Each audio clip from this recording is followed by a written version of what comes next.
各位网友，大家好，欢迎来到报民说。美媒认为中国海军对台海采取蚕食战略。美国呢，不断的加大在台海问题上的拱火的力度，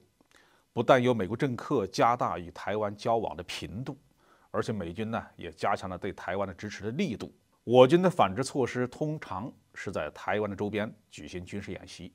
并且常态化的派出军机或军舰围绕台湾进行巡航或演练。有很多网友说这些行动并没有什么实际用处，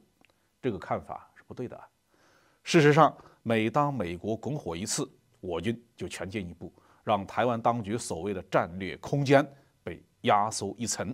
从去年8月份佩洛西窜访台湾之后所谓的台湾海峡中线就不复存在了。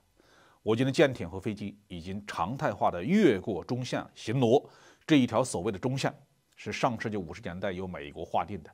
我们从来就没有承认过。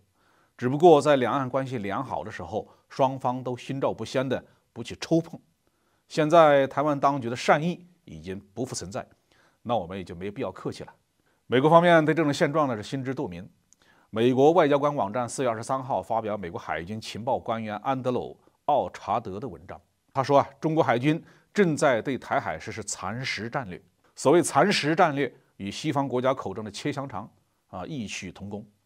都是通过一次一小步的进展来获得最终的成功。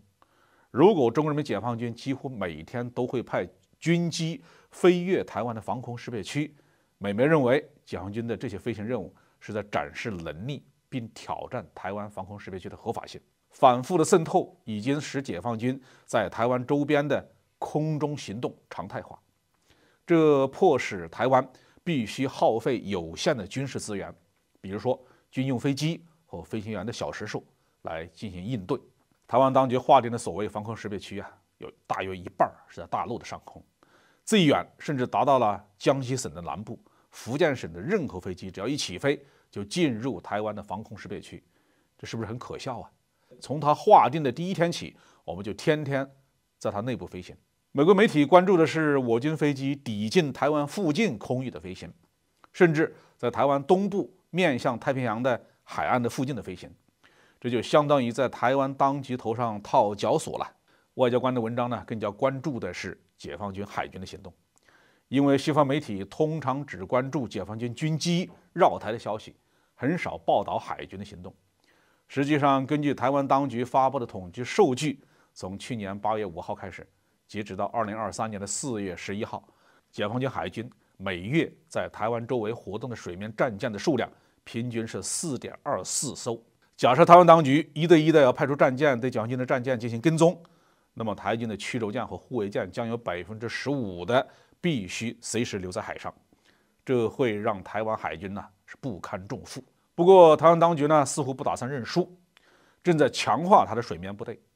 台湾当局计划在未来7年内斥资13.7亿美元，升级它的6艘康定级，也就是法国的拉法叶级的护卫舰。第一艘康定级护卫舰将在2023年的年中进入升级阶段，并且在今年下半年完成。根据美军的情报，解放军东部战区海军在台湾海峡一边的福建地区驻扎有2个护卫舰支队，分别用来看住海峡南北两端。在2021年到2022年间解放军海军22艘056型护卫舰退役，并被移交给海警，取而代之的是054型和054A 型护卫舰，战斗力是大大提升。而未来更有可能接收新型的054B 型护卫舰。这2个支队的护卫舰把守着台湾海峡，能够对海上情况迅速地做出反应，只要几个小时就能够完全封锁住海峡。因为是背靠家门口会很方便地获得补给，这在美国看起来也是蚕食战略的一部分。大陆海军舰艇的绕台行动从几年前就开始了。起初距离台湾海岸比较远，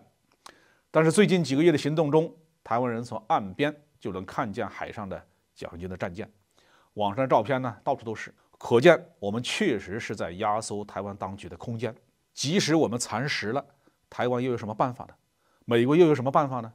美国保持着每月1次的派一艘军舰从台湾海峡通过，在解放军的战舰和战机的严密跟监之下，进行他认为的自由航行。这种行动在战时根本就是找死，没有任何意义。暂时就是放美军的舰艇来，他也不敢进入台湾海峡。可以保证的是，美国和台湾当局对台海局势每拱火一次，他们就会失去一部分战略空间。你切台独的香肠，大陆就切武统的大饼，主动权呢完全掌握在大陆手里。好，这期话题我们就说到这里。